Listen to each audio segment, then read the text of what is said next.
Salam Nusantara bagi kita semua. Selamat datang kembali di channel Ray Agnostik. Mana yang paling penting, belajar agama atau belajar filsafat? Kalau secara pribadi, saya jauh lebih memilih belajar filsafat daripada belajar agama. Kenapa? Karena dengan belajar filsafat, kita diajak lebih banyak berpikir, bertindak, daripada hanya berdoa, dan berdoa. Sementara kalau kita belajar agama nih, kita diajak berhalusinasi gitu. Diajak banyak berdoa tanpa berpikir dan bertindak. Jadi itu perbedaannya. Jadi disclaimer dulu ya, saya tidak mengatakan bahwa yang nonton video ini untuk tidak beragama ya. Jadi saya tidak ada anjuran untuk agnostik ya. Karena jadi agnostik pun susah ya. Karena berorientasi pada kejujuran. Orang agnostik itu berorientasi pada kejujuran. Dan itu adalah ibadah yang paling susah. Ibadah kita itu adalah pekerjaan kita. Contoh misalnya kita mau jadi DPR, jadi bupati dan lain sebagainya, jadi karyawan, jadi apapun, kita harus jujur dalam semua hal. Dalam pekerjaan kita juga harus jujur. Karena pekerjaan kita itu adalah ibadah. Dan kita harus jujur dalam bekerja. Itu susahnya jadi agnostik. Jadi jangan jadi agnostik ya. Sebelum saya bahas kenapa saya mengatakan bahwa belajar filsafat itu lebih bermanfaat, jauh lebih bermanfaat daripada belajar agama. Bukan berarti saya mengatakan yang nonton video ini untuk tidak belajar agama ya.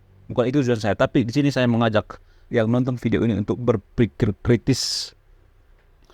Sebelum saya jelaskan, dia tersahabat yang nonton video ini yang berpikiran sempit, mohon skip video ini ya. Di Konoha ada banyak orang yang berpikir bahwa belajar filsafat itu kosong alias tidak ada.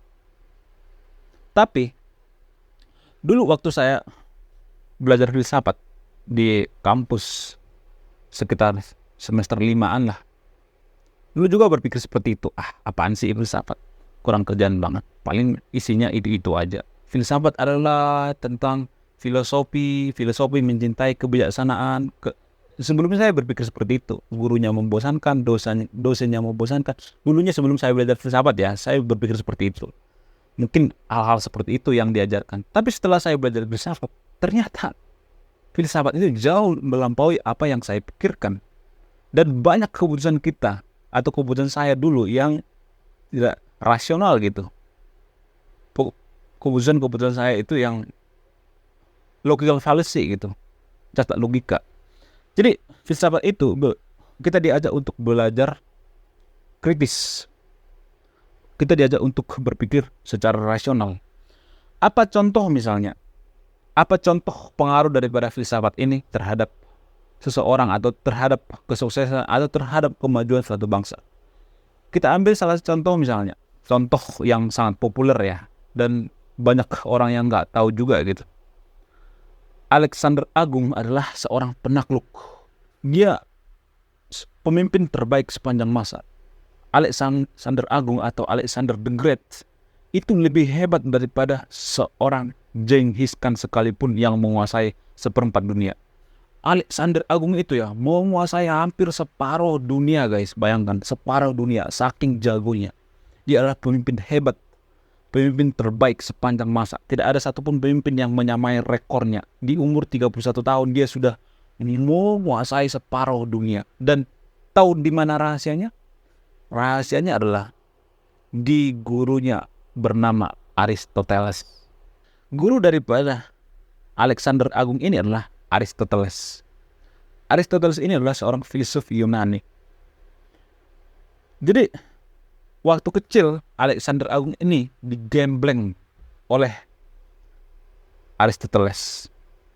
Ayahnya yang seorang raja juga, ayah daripada Alexander Agung ini, Alexander the Great ini, seorang raja bernama Raja Philip, menyuruh Aristoteles menggembleng sang putra mahkota yaitu Alexander the Great. Sehingga keputusan daripada Alexander the Great ini dipengaruhi oleh nasihat-nasihat, dipengaruhi oleh pola pikir daripada Aristoteles ini. Mulai dari politik gitu, cara bertindak, semua hal, kebijakan, terutama dalam politik ya, sangat banyak dipengaruhi oleh pikiran-pikiran daripada Aristoteles ini. Jadi bukan cuma kosong kan. Jadi dulu saya juga berpikir bahwa belajar filsafat itu ya paling kosong lah, seperti Hong Kimpo gitu, seperti Kumpu Hong Kimpo kosong.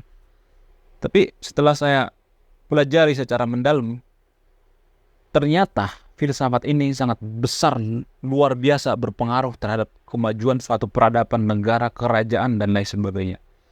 Tidak hanya kerajaan Alexander Agung. Ternyata negara-negara seperti Eropa, China, itu dipengaruhi oleh apa? Dipengaruhi oleh orang-orang yang belajar filsafat, dipengaruhi oleh filsuf-filsuf, dipengaruhi oleh belajar secara filosofis. Contoh misalnya, apa buktinya? Saya tidak asal mangap ya, saya akan memberikan datanya nanti ya. China itu maju karena dipengaruhi oleh filsuf bernama Confucius. Jadi ajaran Confucius lah yang bikin negara itu maju seperti sekarang ini.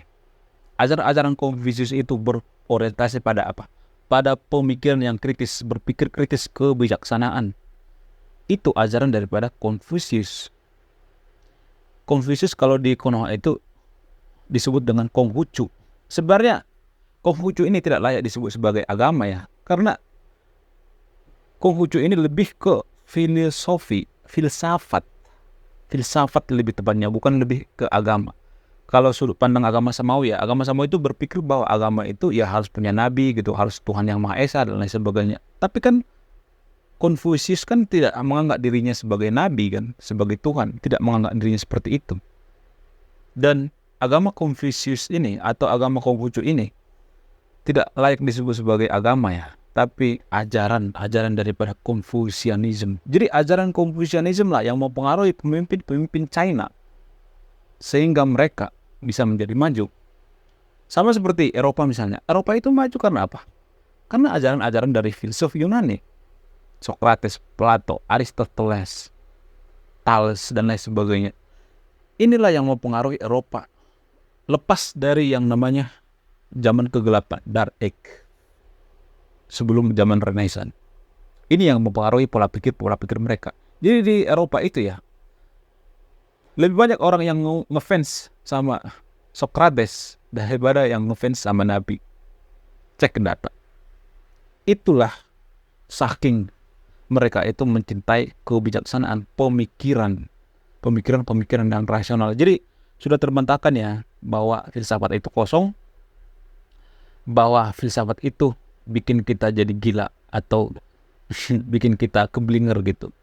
Ya bisa gila kalau otak kita tidak memadai, kapasitasnya tidak memadai gitu. Bisa gila kalau kita terlalu gitu. Terlalu berlebihan dalam berfilsafat juga salah sebenarnya. Berfilsafatlah ya apa adanya gitu. Sama seperti yang dikatakan oleh Socrates ya. Yang saya tahu itu saya tidak tahu apa-apa. Artinya orang yang berfilsafat itu dia berintrospeksi diri gitu. Bukan seperti kaum agamis yang mohon maaf ya. Kaum agamis kan rata-rata munafik ya. Ya kan tiap hari teriak-teriak Tuhan gitu. Tapi tidak semua ya. Rata-rata ya seperti itu. Agama mayoritas di Konoha kan teriak-teriak Tuhan gitu. Tapi ya begitulah. Kalau kita bergeser sedikit misalnya seperti agama mayoritas di Konoha misalnya. Agama mayoritas di Konoha itu dulu pernah mengalami zaman keemasan, Golden Age. Kenapa agama mayoritas di Konoha ini mengalami zaman keemasan? Kenapa? Karena agama mayoritas di Konoha ini berorientasi pada sains. Mereka itu lebih merangkul para filsuf-filsuf seperti filsuf Ibnu Sina, Ibnu Rushd, algoritma, aljabar dan lain sebagainya. Itu kan filsuf sebenarnya. Mereka ini para filsuf. Tapi di zaman sekarang saya melihat warga Konoha itu berpikir bahwa filsuf itu dimusuhi gitu. Haram gitu jadi filsuf. Padahal itu yang bikin peradaban kita semakin maju. Nah ini penting banget gitu. Bagaimana dengan Konoha? Kita bergeser ke Konoha ya, atau ke Nusantara ya. Lalu bagaimana dengan Konoha? Siapa yang jadi filsuf di Konoha biar Konoha maju? Bagaimana cara Konoha ini bisa maju? Ya kita tiru. Sama seperti Eropa misalnya atau China. China itu maju karena apa? Karena filsuf Confucianism. Eropa maju karena apa? Karena filsuf-filsuf dari Yunani, Socrates, Plato dan lain sebagainya. Bagaimana dengan Konoha? Saya harap yang nonton video ini, salah satu dari yang nonton video ini, harus menjadi filsuf Konoha. Harus menjadi seperti Confucianism, seperti Socrates, Plato. Biar apa? Biar kita maju, jangan terpuruk terus. Come on. Bukan berarti saya mengatakan yang nonton video ini untuk jadi agnostik ya, atau tidak beragama ya. Tapi kita harus fokus pada berpikir kritis, filsafat, mencintai kebijaksanaan, berpikir rasional. Jadi mudah-mudahan yang nonton video ini menjadi salah satunya ya, filsuf dari Konoha. Biar apa? Biar Konoha ini semakin maju, dipengaruhi oleh filsuf-filsuf dari, biasanya yang bikin maju itu filsuf dari pribumi sebenarnya. Karena apa? Karena ini akan sesuai dengan kondisi lingkungan kita. Contoh misalnya, ajaran-ajaran Socrates yang diterapkan di Eropa belum tentu bisa diterapkan di Konoha. Sama seperti ajaran-ajaran Confucianism yang digunakan di China belum tentu digunakan atau bisa digunakan di sini. Karena apa? Karena ada banyak faktor ya. Contoh misalnya, kita ambil contoh misalnya, sama seperti motor misalnya. Jadi motor-motor yang cocok di Konoha itu adalah motor-motor yang kecil, yang mini gitu. Kalau di luar negeri kan motor-motor kan gede-gede ya, karena postur tubuhnya gede. Atau di China juga motornya beda lagi gitu. Kenapa ini bisa beda-beda? Karena menyesuaikan lingkungan, menyesuaikan selera. Jadi ajaran filsuf juga seperti itu. Kalau saya berpikir secara mendalam ya, ajaran filsuf juga seperti itu. Kita harus menemukan siapa filsuf dari Nusantara atau Konoha. Dan ini akan lebih cocok ke ajaran kita, ke kondisi lingkungan kita, ke karakter bangsa kita. Karena filsuf-filsuf yang lahir dari Konoha itu, pasti dia berpikir bahwa yang sesuai, pemikirannya itu harus sesuai dengan karakter bangsa kita, karakter masyarakat kita. Contoh misalnya, saya ambil contoh ya. Saya kadang berpikir ya, ajaran yang cocok atau prinsip kehidupan kita yang cocok di Konoha ini ya, menurut saya pribadi ya, yaitu ajaran-ajaran seorang filsuf yang berorientasi pada kejujuran. Kenapa seorang filsuf yang berorientasi pada kejujuran ini dibutuhkan di Konoha? Kenapa? Karena kita sudah krisis kepercayaan, krisis kejujuran. Jujurannya deh, banyak kan penipu di Konoha. Jadi untuk mengurangi para penipu-penipu ini, mengurangi orang-orang yang banyak berbohong di Konoha. Karena gini, saya tidak asal mengatakan bahwa Konoha itu salah satu negara yang sering bohong ya. Karena kita tidak masuk 10 negara yang paling jujur di dunia. Kalau kita masuk 10 negara paling jujur di dunia menurut data, kita tidak layak disebut negara yang tidak bisa dipercaya. Tapi kita masuk ya salah satu negara yang susah dipercaya. Karena apa? Karena banyak pungli, parkir liar, dan lain sebagainya. Ada orang bangun pabrik misalnya di suatu daerah, pasti banyak nanti datang LSM lah, uang keamanan lah, uang itulah, segala macam. Ini yang bikin negara kita susah maju. Ini seperti lingkaran setan. Pengusaha malas buka usaha di Konoha, pengangguran makin banyak, dan ini berputar-putar sehingga negara kita tidak maju. Jadi seorang filsuf yang cocok di Konoha itu menurut saya pribadi itu adalah filsuf yang berorientasi pada kejujuran. Itu dulu yang pertama deh. Itu yang pertama ya. Berorientasi pada kejujuran. Mengajarkan kejujuran kepada warga Konoha. Karena kejujuran ini akan mempengaruhi kemajuan suatu bangsa. Kita akan bisa menjadi negara maju kalau kita dipercaya oleh negara lain. Justru karena kita tidak dipercaya oleh negara lain, maka negara lain ogah mendirikan perusahaan di negara kita. Itu poinnya. Karena negara lain ogah mendirikan perusahaan di negara kita, sehingga kita kehilangan investor. Banyak pengangguran di mana-mana. Mungkin antara sahabat yang nonton video ini ya berpikir, ya nggak apa-apa sih investor dari luar negeri masuk ke Konoha. Tapi kan investor dalam negeri juga kan keluar negeri juga kan, nggak betah juga kan. Kalau kita mengandalkan investor dalam negeri itu nggak terlalu banyak duit guys, kalau boleh jujur ya. lebih banyak duit yang dari luar sebenarnya. Jadi itu yang kita cari solusinya gitu.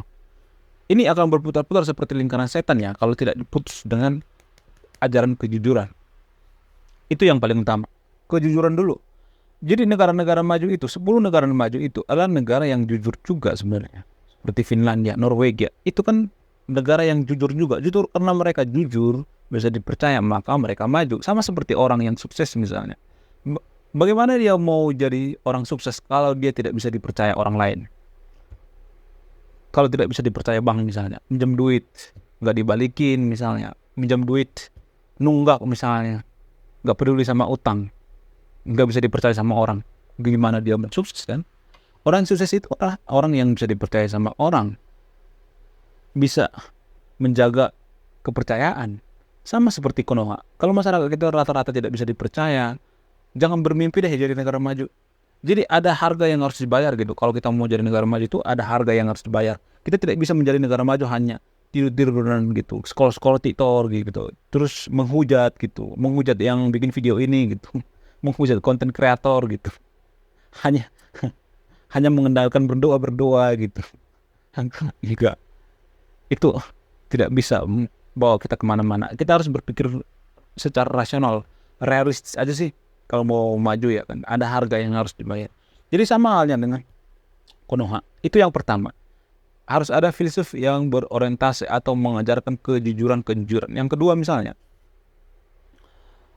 itu filsuf di Konoha itu harus bisa merekonstruksi tradisi dalam beragama di Konoha.